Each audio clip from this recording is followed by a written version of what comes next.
I am Skyping with LeRon Barton, LeRon L. Barton. He is a writer at the Good Men Project and everywhere.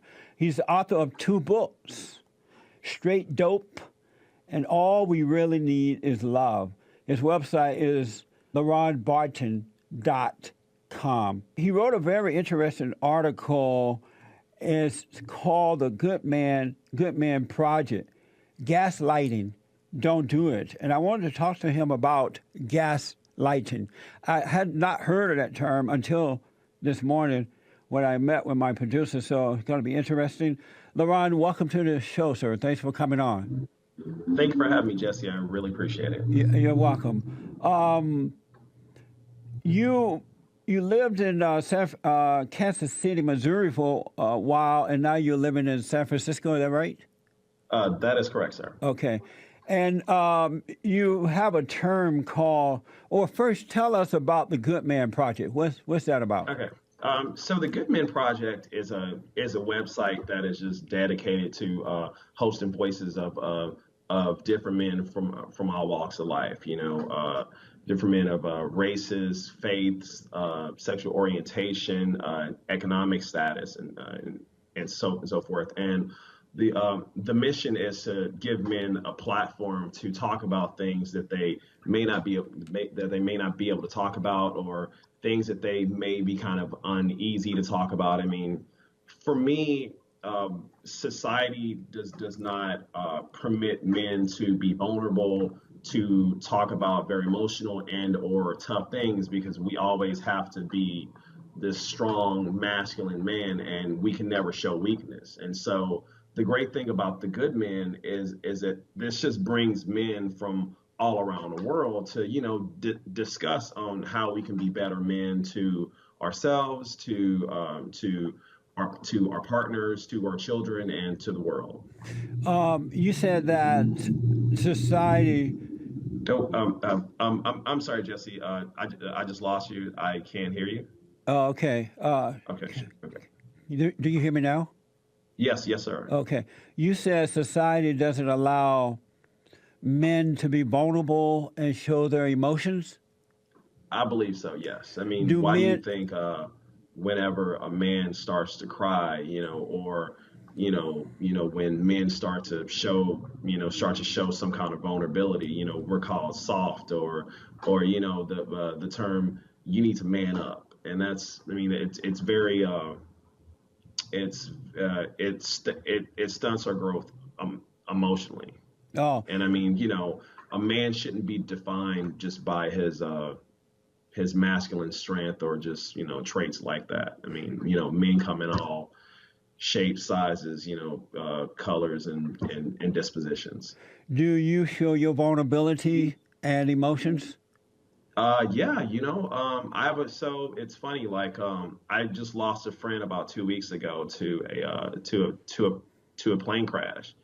And I cried every day for about 6 days straight, man. And it's funny because the woman that I'm with now, my partner Michelle, I don't feel ashamed of crying in front of her. I don't feel ashamed of talking about, man, this is really kind of twisted me up a little bit. So I mean, that's a good thing. I mean, when I was coming up, Jesse, it's like, if you cried, or if you showed any just semblance of a weakness, you were called a girl, you were called homophobic slurs, and you were told, boys don't do that, shake it off, toughen up, you got to be hard. So, and that's something that I feel like we as men, we need to re-examine in these new times. And who would call you those names? Whether it be friends, family members. I mean, just people from around the way. I mean, I grew up, I grew up in the ghetto, so you had to be somewhat tough. But unfortunately, by doing that, you tend to tuck those feelings away, and at some point they manifest into more dangerous ways, or men die of heart attacks, because they don't have a healthy release. You were you vulnerable while growing up? A vulnerable male? I think any man that or any young man that grows up without his father is a vulnerable male. Yes, absolutely. Yeah. Oh, so your father was not around? No, actually, I didn't meet my father until I was 13 years old, and now we're like damn near best friends. I mean, I you know I idolize him. So. So did your vulnerability and your emotions come from your mother? You became like your mother? Well, I mean, I had a strong male role model in my grandfather. I mean, he was a sort of a traditional sort of alpha male black man. I mean, but I think that when a man or a young boy grows up around women, primarily, I think there's going to be some traits that he will take more so from the women's side, Yeah. if you will. Yeah. So did your vulnerability and emotions come from your mother? You became like her because she was your major influence? I wouldn't say I became like her. I mean, but I definitely took a lot of you know a lot of emotional cues from her.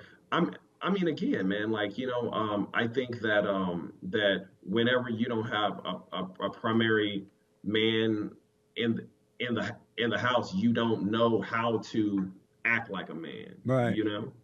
And so was your mother a vulnerable, emotional person while growing up?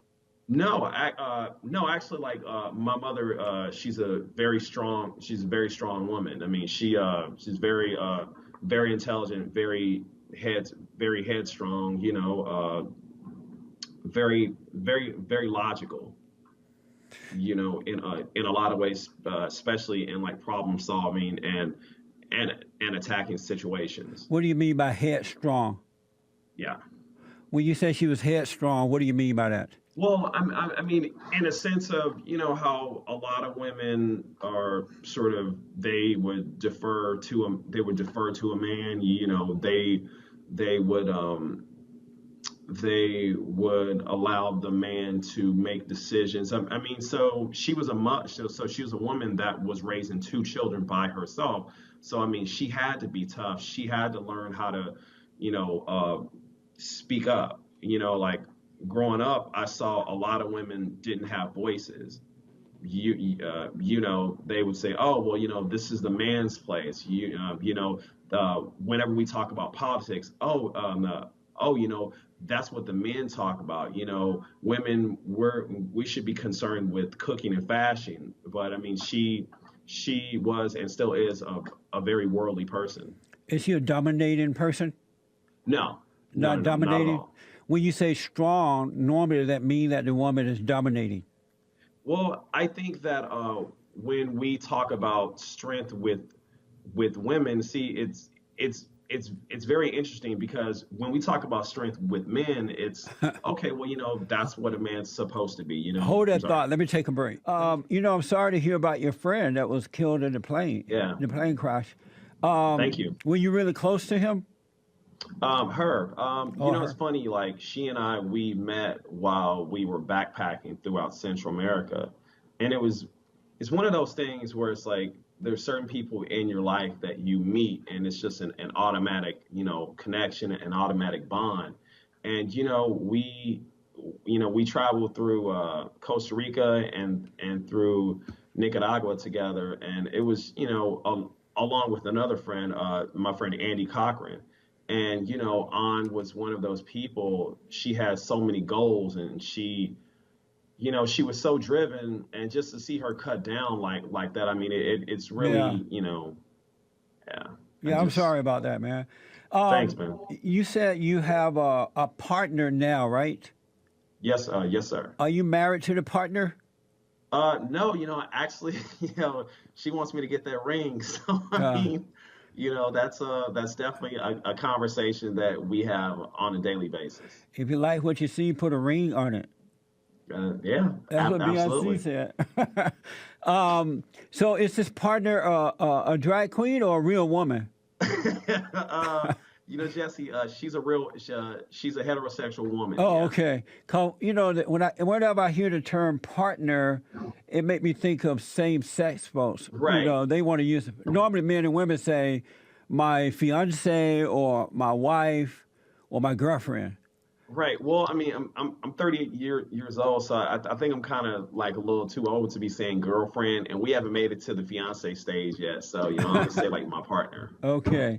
La- Last month you wrote up in let's see here.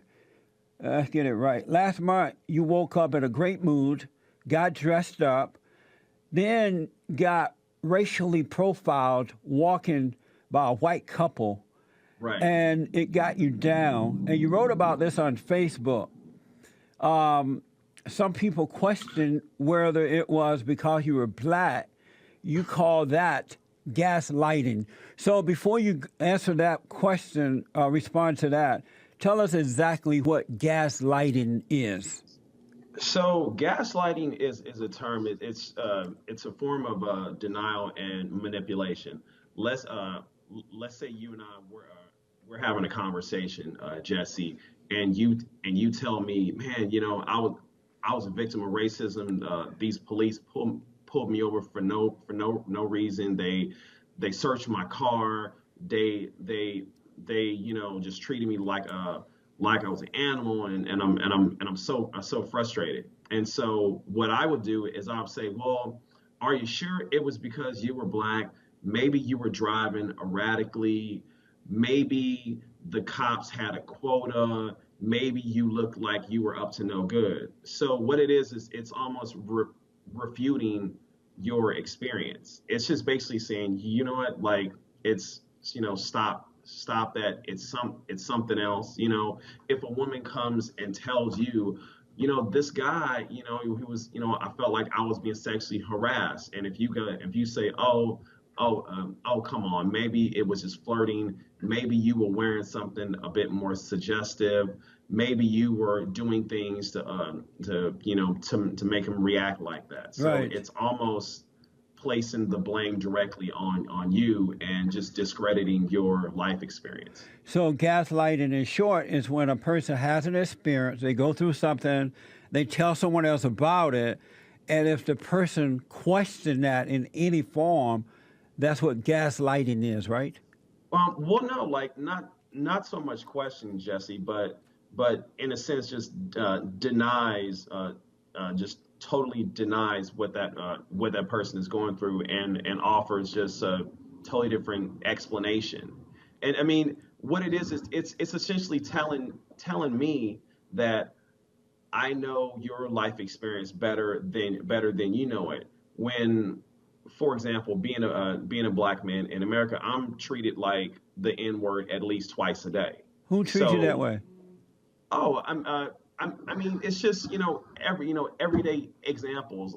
Like, for example, I was at this was at a company that I was with a couple months ago. I I go into the office. I have my badge, clearly out, right? Dressed pretty decent. Not that it matters how I'm dressed, but I feel like that, I look pretty presentable. The woman looks at my badge and disputes the validity of it. She's like, is this real? She then has to look me up in the database to figure out, do I really work here? Is this a real badge? And then after going through all these hoops, she lets me in. Now, would she have done that if I were white? Probably not, because I don't have being white has a certain credibility that being black does not have. How do you know she would not have done that if the situation had been the same and the person was white? Am I gaslighting by questioning that? No, no, no, no, no, not at all. It's when you are constantly, questioned or looked at, or when people clutch their purses, when people, stand, when they see you and they immediately go to the back of the elevator, when they don't want to scoot over, when you're trying to find a seat. I mean, like those things happen all the time. So And why do you think they whenever happen? I'm sorry. What was that? Why do you think those things happen to you all the time? Because I think white people have have an irrational fear of black people, and I think that that culturally, it tells whites that blacks are savages, we're brutes. Black men want to rape the white woman. We're thieves. We're murderers, and it's a constant story. Have you ever asked white people why they act that way? Absolutely, yeah. And what do they And say? Jesse, like the most honest response I got is because I was raised this way. Oh, you were raised that way. They were raised that Yeah, way. yeah. Is it possible that they're doing it because it is a fact that is known by all people that not all, but most blacks tend to be angry, they tend to be violent, they tend to be rude. They Well, are committing most of the crime around the country. They do attack white people, white women with purses, and now white men. Yeah, and that okay. image, I mean, that image that has been coming out of the black communities for years have not been dealt with by other black people. And so, could that be the reason that most or many white people have fear of black people?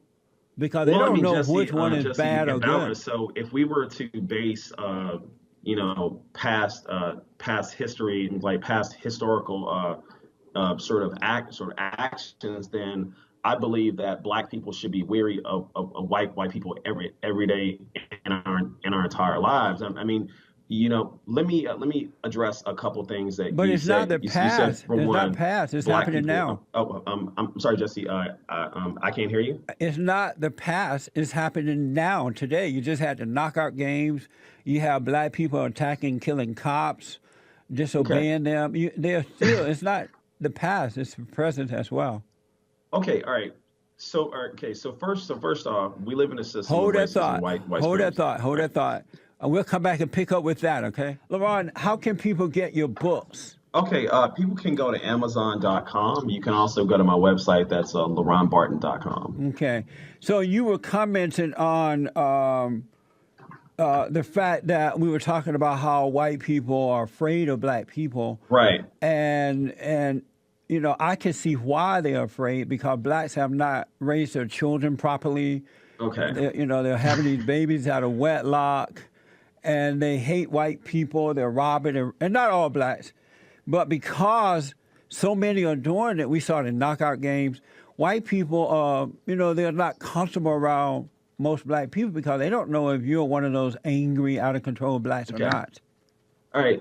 So let me respond to that. First off, I am angry. I live in a system of racism, white supremacy, a system that tells me I am nothing, a system that doesn't pay me as much as a white person, a system that incarcerates me just at an obscene rates and gives me prison sentences between 20 to 50% longer than a white person that is committing the same crime. So yes, you're right. I am angry. You been in Now, jail if before? we're I'm sorry. What was that? You been in jail before? I've been in jail for like a couple hours when I was a child. Yeah, See but I there? mean, That's why white. but I mean that's any young kid coming up trying to figure things out. But no, that's not true. That's why white people are afraid of you. You've been in jail. When I was I'm growing sorry. up, I'm sorry. What was that? I said that's why white people are afraid of you. You've been in jail. When I was growing Well, up, black people didn't go to jail. well, Jesse. I mean, so the fact that black, I mean, hell, there's been plenty of white folks that have went to jail and that are still not treated as harshly as a black man that has not been to jail. How is where's your proof that racism is keeping you down? You seem to be doing pretty well. Well, so we need to not look at it from an individual standpoint, Jesse. We need to look at it collectively. As I said, as I said before, first off, if we look at it from an employment standpoint, a white man with no college degree, with just a high school diploma, can get a job much easier than a black man with a bachelor's degree. How do you know White man, that? I'm sorry, what was that? How do you know that? Where's your proof of that? You know what? I can actually pull that up for you, if you like. You're going to read me I'm somebody's stats. I don't want that. I mean, Jesse, like all these things that I'm talking about, these are just not things that I'm pulling that I'm pulling out of my butt here. There was a study shown that there was a young Latino man. His name was Jose. He, graduated school with an engineering degree, and he then, was firing resumes off. His his using his name Jose, his last name, whatever. He did not get any replies back. So what he did is that he took the S off and he sent resumes off using the word Joe. And what do you know? He got off. He got replies and responses out of the wazoo. That's called racism, sir. No, it's not.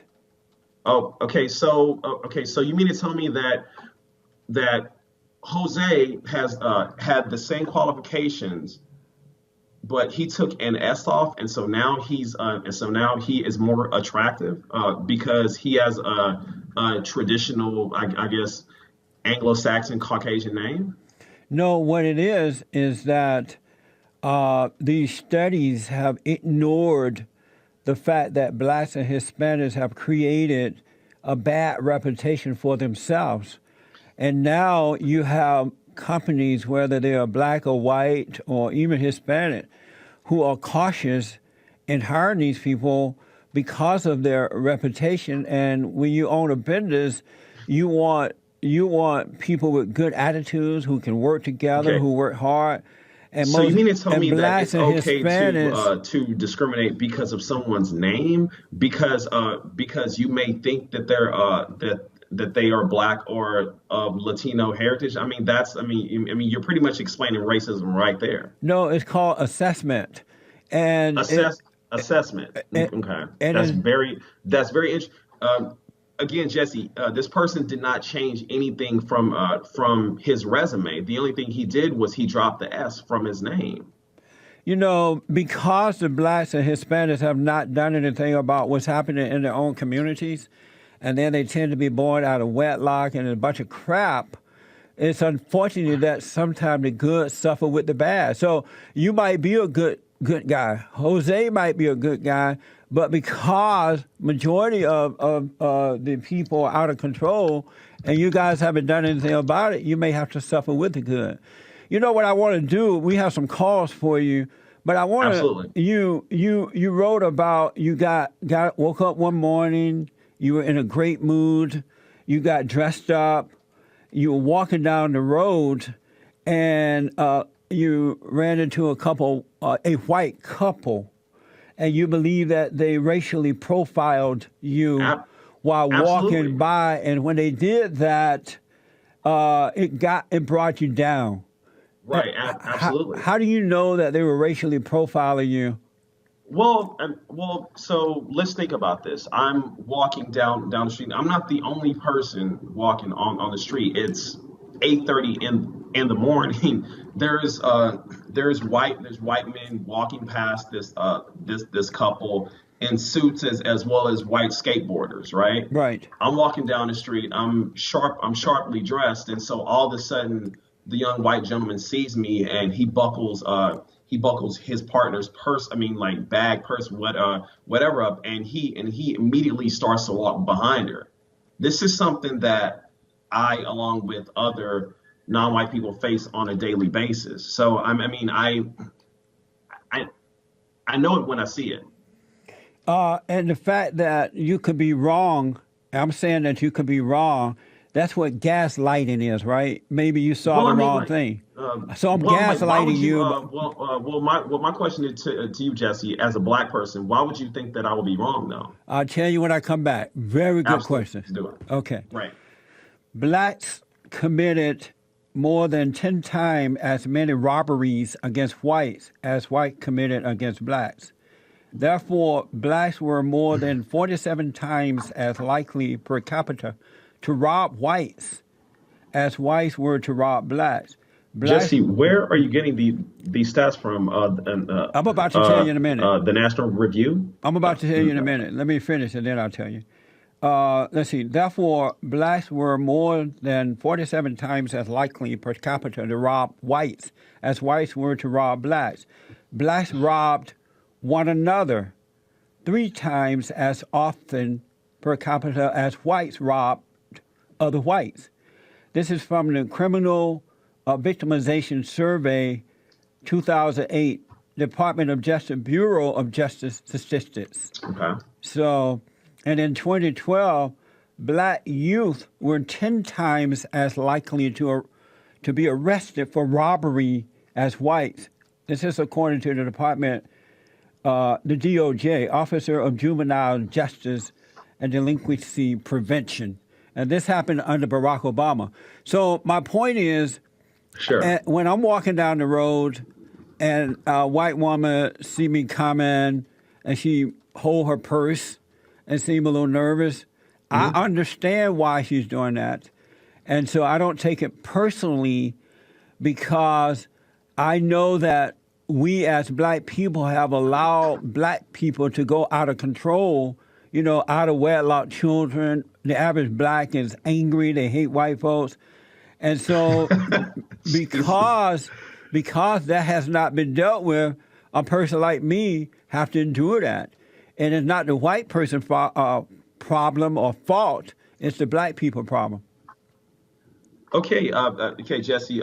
Before I respond to that, we were talking about the inability for a black person to get a job with a college degree quicker than a white person with a high school degree, right? Yes. Right. So I'm looking at an article on Forbes on Forbes.com, and one thing that I was wrong, it wasn't a white high school graduate, but it was a white high school dropout. That white person is more likely to get a job than a black person with a bachelor's degree. Okay, so now let's respond to a couple of your. I'm sorry. What was that? Is this with a white business? A white-owned business?